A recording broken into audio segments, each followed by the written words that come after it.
from their studio on a dropship headed for LV-426. We're on express elevator to hell.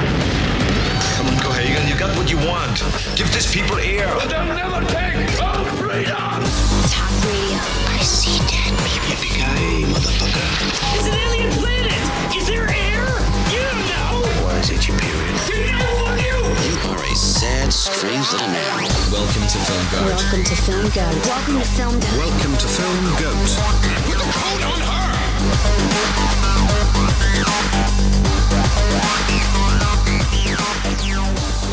Como estas putas?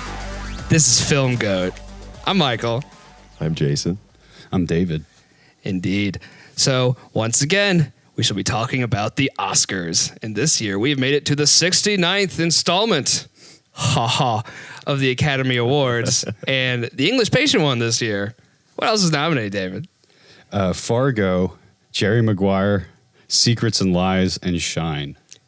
Ah, yes. Fargo was good. Yeah, Fargo's the only one I really care about on there. Yeah, Fargo. mean, Maybe Jerry Maguire. Yeah, Jerry Maguire. It's a good movie. It's a romantic comedy. The best part about it is Cuba. Rod Tidwell, yeah. And the wide receiver. Who won, of course, for Best Supporting Actor. Yes, he did. I suppose he should have. Show me the money. Yeah. I mean, that kitchen scene alone is worth the price of admission. Yeah. I mean, it's got a lot of classic scenes. I mean, they're cheesy. I mean, the scene at the end is cheesy as shit, but Had me at hello. you complete me. It's like just ruining everything for men everywhere. I mean, it seemed pretty heartfelt. Yeah. I was convinced. I mean, Tom Cruise I thought always Tom convinces Cruise me. loved Renee Zellweger. And that's hard to convince me of, that anyone can love her, that crazy face. She looks a lot different than she used to. But Jerry Maguire is banned from now on. Fargo. Fargo is good. Coen Brothers. Frances McDormand winning Best Actress, for her role in that film. Margie. Margie. Mm-hmm. It won screenplay as well, correct? Yes. Yeah, as it should have. It should have probably won Best Picture. I mean, The English Patient is a good movie. And Sling Blade won Best Adapted Screenplay. Yeah, it was Billy Bob. It was based on Some movie. folks call it a Sling Blade by Billy Bob Thornton. A Yeah. short film. Yeah, it wasn't a book, as Jason and I discovered earlier. Which I thought was a book, which would have been far cooler if Billy Bob would have wrote like a 300-page novel and then adapted it. He was quite and then passionate. starred in it. That would be pretty impressive. I mean, he still did a lot. He made a he short only movie. directed it and wrote it and then starred made in it. Did he direct it? Maybe Yeah. not. I don't think he directed it. I don't know. Actually, hey, do we have the internet right in front of us? Well, Billy Bob Thornton had a lot to do with it. If he didn't direct it, then yeah, I mean, still. But Best Picture and Best Original Screenplay and Best Actress is one thing. But there's a category this year that was near and dear to my heart, and that would be Best Visual Effects. Now, there's only 3 things nominated. There should have been a 4th, which I won't mention. But the nominees, of course, that year were Dragonheart, Independence Day, and Twister. All 3 amazing blockbuster films. Dragonheart, I remember stepping out of the theater crying. For several hours later, walking through Lowe's with my family, crying. Because Sean Connery really, really touched me. The Rock also came out that touched me. That touched me in different ways. But The Rock also came out that year. Sean Connery and Nicolas Cage. Yeah, the part when Michael Biehn and all the Navy SEALs, and they're all yelling at each other. They're like, "No, we don't want to do this." It touched me. They all respected each other. Michael Bay's best film. Oh, by far. Let me just get that in there before. Yeah. We won't talk about Michael Bay much, but goddamn let's just ban him right now. Yeah, but we will talk about The Rock because The Rock is a sweet movie somehow. Somehow. It's before he got a hold of a I computer. really don't know how. Welcome to The Rock. Yeah, Sean Connery, the only guy who escaped, breaks it does, back in. It does help that the cast. Ed Harris. Connery, Ed Harris, someone else in it. Nicolas Nicolas Cage. Well, of course, yeah. coming off his Best Actor award. The guy from Michael Biehn? Terminator, who played. Didn't I just say Michael Biehn? Oh, you mean Bishop? Isn't he in the He movie was also too? in Aliens. Michael Biehn? Lance Hendrickson. No. Right now, you're talking about Michael Biehn. In Terminator, he played Kyle Reese. Michael Biehn. Michael Biehn. I've only said it like 50 Michael's times. been saying that name over here. Oh, I just drowned him out. I was thinking drowned of him David. out. I was thinking of David Morse. It's like, who's that movie? Who's that guy who's in all that movies? Yeah, Michael. All that movies. All that movies. I can't talk of my frustration of your hearing me of Michael. Oh, Biehn. the FBI director. Yeah, from Director Womack is the guy from West Wing. Yeah, in Copland. Yeah. Oh, yeah. One of the Oh, here comes a great thought. well, no, I don't know how. Well, no. Okay. John C. McGinley, the guy from Scrubs. Oh, yeah. Okay, you went to TV. Okay, a so bad I can do guy this. in that. But one of He's the in Platoon. one of the mercenaries plays in Fargo is Mike Milligan. Cool. And wait, I have no idea. how is this who he relating to what? The Rock. He's one of the mercenaries working with Ed Harris. Oh, really? Yeah. Oh, okay. Yeah. I've. They're all pretty faceless. Yeah. Other than what's this? McGinley. John C. McGinley. Yeah. all of them kind of. Yeah. They just minions. We're Not the yellow ones. Yeah, no, we're not talking about that. And then Ed Harris's sort of sidekick guy, the dad from Contact. David Morris, Oh, okay. Yeah. who I brought up earlier, yeah. That All guy's these people. who's also Nameless in to me. The Langoliers and the Green Mile. And 16 Blocks. You know what's better And than we the could just list Langoliers? all of David Morris movies. Yeah, we could. But we're not here to do that, folks. You know what's better than Unfortunately. Langoliers? Independence Day. That came out that year. And here at Filmgoat, that's a movie that's near and dear to our hearts. ID4. We probably watch it like at least once a year. I On mean, Independence Day, you know. sometimes. I mean, it's reasonably. You don't have to watch it on No, you can watch that Christmas, Watch that over and Thanksgiving, over again. Kwanzaa. Just do an Independence Day marathon, 24 hours. of Independence. Light a fire and get a Blu-ray of Independence Day. And you got a perfect Easter. But that movie, I won't say it's phenomenal. Banned. That word's yeah. banned. It's a word we try not to use, but we do anyway. It's anymore. fantastic. But the special effects, I mean, that's why it was so awesome at the time. And it won. There really haven't been that many alien invasion movies other than just remakes of War of the Worlds every I mean, and 10 any years. alien invasion movie is essentially just kind of ripping off Independence Day. What about mean- The Invasion? Yeah, Well, the that's people- like a ripoff of Invasion of the Body Snatchers. Yeah, that's true. all body snatcher but like movies are bad. like Battle LA, Battle Los Angeles. You remember that movie? It's Yeah. like an alien invasion. There was that movie Skyline, Alien Invasion. Oh, yeah. Like no, I didn't see either of those movies because they're terrible. They got horrible reviews. I know they're terrible. I know they're terrible just by looking at them. No, I mean some movies, you know, you see like the trailer. yeah. We've talked about. We watch the trailer and we see the whole fucking movie, and it's why even For instance, Batman versus Superman. every critic Terrible. hated it, you know. And as much as special effects could look cool, I don't give a shit enough.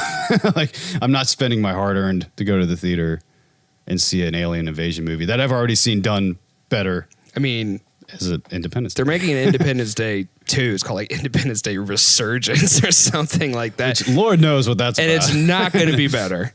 It doesn't have Will Smith in it, so that hurts. But I mean, Although anymore, based on his recent work, I mean that might be a good thing. but what has Jeff Goldblum done? At least Nailed it. he's still Wes funny, Anderson right? films. Yeah, Yeah, I guess he's all quirky. He's like, And the League. aliens, they're He's back. also in The League. Let's go faster. I just hope he doesn't play himself because he didn't really play himself. He actually kind of played a character in the first one. You know, kind of a hippie. He didn't say that line. No, I know. I just wanted to say it. David. Yeah, he played David. He played He gave a virus, a computer virus. Yeah, I guess he's a tech nerd, Yeah, with his Mac when he infects the mothership. and he's super conscious about the environment. Right? Riding a bicycle all over the place, Even though it wanting to se- recycle. Even though it seems like once he saved the world at the end, he kind of doesn't care anymore about the environment because now he's smoking. He's like, hey, you used to it. Fuck it. Whatever, we just saved the world. And that movie has one of the best speeches ever that President Bill Pullman. we will not go quietly into the night. Yes, you've probably heard it. We're not going to recite You've it. probably here. seen all your friends posting it on July 4th. Yeah, on when it says Facebook. Happy America Day and it has him like, standing on top of that truck in front of a jet. That scene also has the best extra of all time. This is more of a visual joke, but that guy, remember, that salutes as hard as hardcore. you can salute. Hardcore salute. I mean, everyone It's salutes, like he but, like gets whiplash from doing it almost. You know? like he literally has like just turned into like patriotism incarnate. Just saluting the shit out of that president. his face is just looks so. He looks so into it. I belong in the air. He's so into that speech. I'm a pilot. Robert Loggia, who just died last week. Rest in peace. Really? Yeah. Robert Loggia just. Yeah. died. What a Wow. shame. And he's not going to be in the new one. No. Or No. is he? Or Did he record? Did he film scenes for it? Let me look that up. Yeah. I don't know. I mean, it would be cool But if he more was there. importantly, like you Liam Hemsworth is in it. oh shit. Michael just informed me that Data didn't die. Yeah, apparently there's a scene in the movie where Dr. Oaken. Yeah, Dr. Oaken, aka Brent Spiner, Data. Data. from He Star was Trek. only Data. He was to me. Data. Whose Star Trek First Contact also came out this year. Oh yes, good movie as well. One of the best Star Trek films. For sure. But Data come out. But there's a scene where he gets choked to death, and they even do the classic check the pulse. No, he's dead.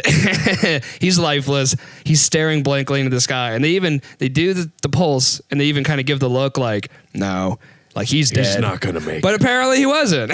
Apparently he was just mind controlled and was in a catatonic state. They'll explain it some way. He's probably One line still of there at Area 51. Like he still has it. We don't get him out much. Judd Hirsch is going to be in the new one.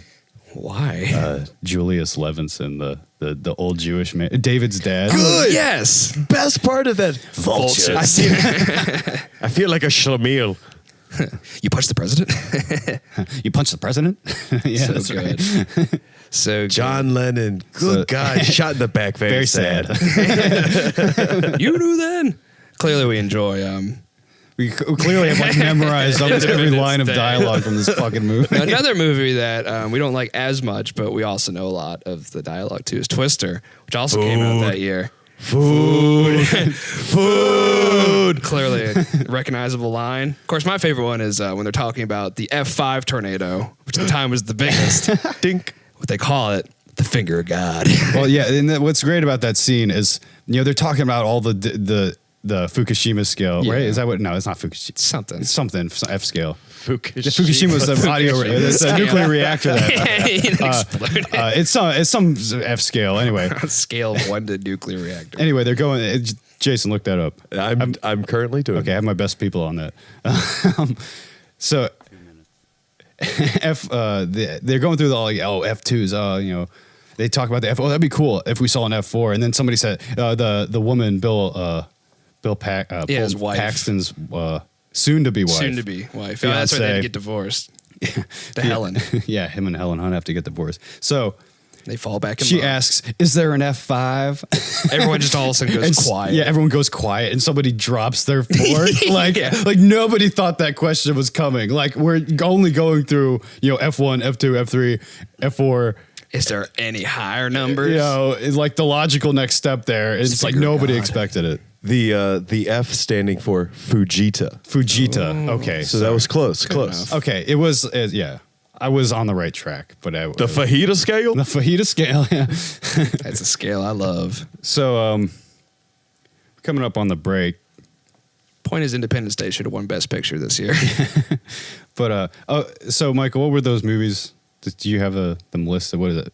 Independence Day, Twister. Dragonheart, and then they should have added Star Trek First Contact because that's some pretty good special And effects. yeah, that came out that year too. And that movie, honestly, is, in my opinion, better than Dragonheart. But of those movies, which one would you pick? Independence Day. Hands down. ID4. ID4. What about you, Jason?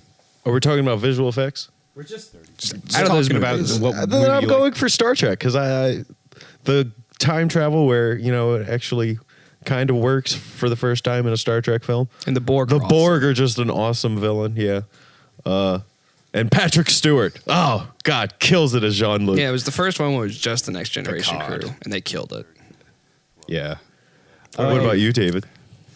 Well, I can't pick Dragonheart because Yeah! that movie didn't touch me like it touched you. No. But I'll say Twister. That was the best.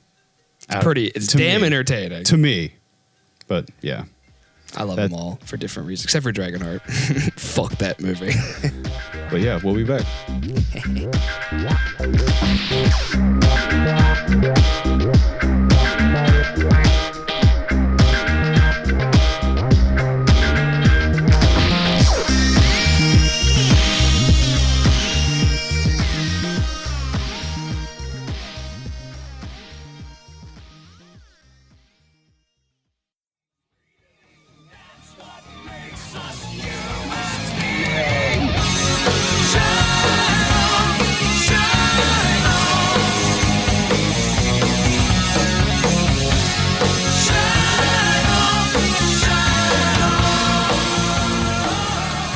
Thanks, Sammy Hagar. We're back. This is Filmgoat.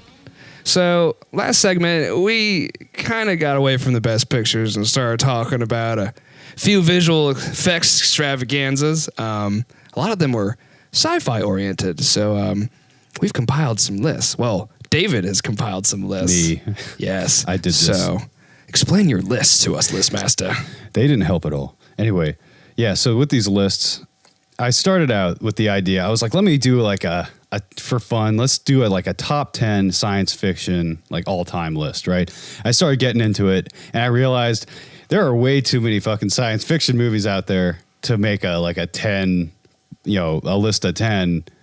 And so the list pretty much expanded to 40, but I broke them up into different subcategories. So over the next 5 episodes, we will go through each of these lists. Or however many it takes. It should take 5 because there's 5 lists. No promises. Anyway, so the first list I have is time travel films. So science fiction movies that involve time travel. A very common trope amongst science fiction films. If done correctly, can be pretty cool. The second list is space travel films. So science fiction that involves, is pretty much focused on space, and traveling through space. Because science fiction doesn't have to be spaceships. Not necessarily, no. Yes. And for the third list I have is science fiction horror films. So now these are movies with kind of a horror focus. Kind of supposed to be scary, or at least elements. Yeah, with horror elements to it. And then the fourth list is terrestrial sci-fi films, which don't involve any space travel. Which means these are movies that take place on Earth, and it's not about space travel or time travel or anything like that. And for our last list, that ended up being my all-time top 10. So I had to narrow it down, cut away all the fat, and just pick what I thought was the best, from each category. A delicious, delicious gourmet of science fiction. So today, we're going to look at time travel films and the list I put together for those.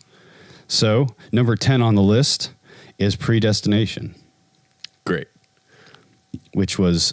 Ethan Hawke? Yes, Ethan Hawke's in that. Is and Ethan Hawke? Directed by Michael and Peter Spierig. And what Predestination to me, it's not like... It's the reason it's at 10 is because it's one of the movies I feel like it plays by the science fiction rules or of, time travel rules within kind of like time travel theories, the idea is, with the recognizing paradoxes. Oh yeah, it followed paradoxes very well, but it played the predictable route and I feel like that's why it's probably number 10, just because it was. I mean, I know when I viewed it, I was able to pick out specific plot points just because of the way paradoxes work. So, it follows a predestined route, if you will. Yes. Heyo. So, yeah, and we'll talk about the other films on this list. Some of them don't play by those paradoxical rules, but they are better, I feel like, in the way of movies and the way a film should be, entertainment value and all that. So 9 on the list I have, and here's a good example of that: Bill and Ted's Excellent Adventure. Yes, airtight with its time traveling. Now, that movie I can comment on. That movie's fun. Socrates. Socrates. The role Keanu was born to play. Really though. Not Neo. And they're making another one. Oh yeah, the rumors have been flying around about that for years. Apparently they have their script is actually done. That would be amazing. And I think they're actually just looking for funding now. it's going to be Just that movie Kickstarter. come out, and then Independence Day is going to come back out. It's just going to be all these 90 movies just coming back out. Ruining all of our memories. Just gotta cash in on our nostalgia. Can't wait for the American Pie 5 Yeah. or 10. 7. So 8 next on the list is at number 8 is Time Cop. Yeah, Jean-Claude. Yeah, Jean-Claude Van Damme. What a performance. And And Ron Silver as the Tour de bad guy. force. And yeah, this one's got some campy stuff to it, but this one's just like to me is classic. When I think of like time travel, science fiction, like mixing the action with you think Time Cop, like Jean-Claude Van Damme. You know what kicking you're ass. getting. You know what you're going to get with Time Cop. Yeah, I mean, you literally, you know what you're getting. There's no false advertising here. Time Cop. Starring Jean-Claude Van Damme. It's like, I know what I'm going to watch. It's going to be awesome. So, Especially during that time period where all those films of his were coming out. It's like, yeah, if you've seen one of those, you've seen them all, but Didn't have many sleeves. yeah, don't need them. some split kicks. At number 6 I have, or actually, let me go to number 7. That one is, I have Edge of Tomorrow. The new Tom Cruise Tom one. Cruise, Yeah, that Emily just came- Blunt. Yeah. Yeah. I think that was really underrated. Yeah, I really enjoyed that movie. The movie was great. I think the Edge of Tomorrow, the name's pretty god awful, but the movie itself, Well, it was yeah, a different name. Remember? It was going to be called like Kill, Death, Repeat is or Live, something. Die, Repeat. Yeah. Is what they changed the name to. I'm pretty sure. I don't even know. Or yeah, I thought it this was just that. the tagline. I thought too. Well, but then because it was the then thing- it was being. I was seeing it on websites listed as Live, Die, Repeat. That is what it was supposed to be called. The Edge of Tomorrow. Yeah. But people were kind of like, what the heck is this? And I guess some producer in their wisdom was just like, no one will see Live, Die, Repeat. So Some change the Edge of producer Tomorrow. Coked out. So surrounded by all his hookers. It's like no one's gonna see that. Jack Nicholson, The Departed, is Yeah. the producer. So, and since that movie is pretty much, lifting a lot from Groundhog Day, I have that one at number 6. Yeah. Oh. Groundhog Day. If Groundhog Day had seen a lot that movie of 1,000 action. times. Yeah. Groundhog Day is great though. Didn't Harold Ramis direct that Yes, movie? Harold Ramis did direct that. Yeah, that movie is definitely because it really does. They do almost anything you could think of. Like if you were in that situation, what would you do? And they basically do it. I mean, at one point, he starts trying to kill himself every day. And Oh he yeah, winds up he's, anyway. yeah. He's just killing himself, just finding all these different ways to kill himself. Like some people have gone through it and like counted all the days. They think he's there for like 100 years, living the same day over and over until Well, finally. isn't it based? Is it an original screenplay or is it based off a film or a book? Sorry, I don't have. I mean, that clearly it's information in front of me. borrowed a few because ideas. I thought it was but- based on a book, and in the book, the guy lived like 1,000 days. I'm not sure, but next on the list I have Back to the Future. At number 5, Robert Zemeckis. Dun dun. And first one. the first one, yes, not any of the other, but like it's that's a classic. You can't go wrong with that. That's also a little more family friendly as well. Even though he does make out with his mom, very family friendly. A little too family friendly. Hey, And I like how the terrorists in the movie are just like dudes in a van, like AK-47s. it's being a little comical about the Islamic extremism. Yeah. Anyway, the number 4 on the list I have is 12 Monkeys. Oh, Terry Gilliam. yeah, which I think was in one of the we just One of went the over past the Oscar years. past Oscar years, either the last episode or the episode Yeah, it came out in before, 95. where Brad Pitt was nominated for his role in that film, which Yep. he was great. And what was it? Christopher Plummer, I think, is also, and David Morse. yeah, David Morse. You are Almighty correct. David Morris. And yeah, Bruce Willis, was really good in that film. Oh, of course. And yeah, he's playing Bruce Willis. Playing a lot more subdued Yeah. than say like a John McClane. A lot more subdued. travel through time. So next, Certainly an interesting movie. Oh yeah, definitely. It's certainly a Terry Gilliam movie. And this, it deals with the outbreak of a virus. That Another kinda common trope. Yeah, that kind of wipes out humanity. And with some of these on the list, I'll talk about this right now briefly. Some of these on the list, they cross over. So like some time travel movies have space travel in them, or vice versa, or some time travel movies might have horror elements or whatever. Some of these cross over. I try to do my best at kind of focusing which, was kind of the meat of the movie. What was the main thing. So anyway, well, that'll come up more later. I'm sure some of these will probably not be agreed upon. But anyway, Jason. So yeah, I've been looking up, the Groundhog Day information I was looking for, and Harold Ramis, the director, said 10,000 years. Wow. Oh wow. Yeah. I knew it was something like that. But was it based on a book? Yeah, I thought that's what you it were was. looking at. Well, I wanted to get the years first, but based on a story written by the I don't know. guy who helped Ramis write it, Okay. Oh, okay. Okay. So So it was Gotcha. original-ish. yeah. Danny Rubin. All right. A delicious sandwich. So now we are at the top 3 time travel films, sci-fi films. At number 3, I have Primer, which is my hipster pick. Yeah, Yeah, it My is. Dark Horse. my obscure hipster pick. Yeah, really. Primer's not a very popular sci-fi movie. Nope. I haven't met a lot of people who've seen it, but it is one of the few time travel movies I've seen that, for days afterward, I was thinking about this. I was dissecting it, trying to figure out, what I was watching. And, you look at some of the interpretations of this movie, it's crazy, like how much thought, went into like, structuring and, figuring out how to. It's phenomenal. Don't say that. It's not. It's not.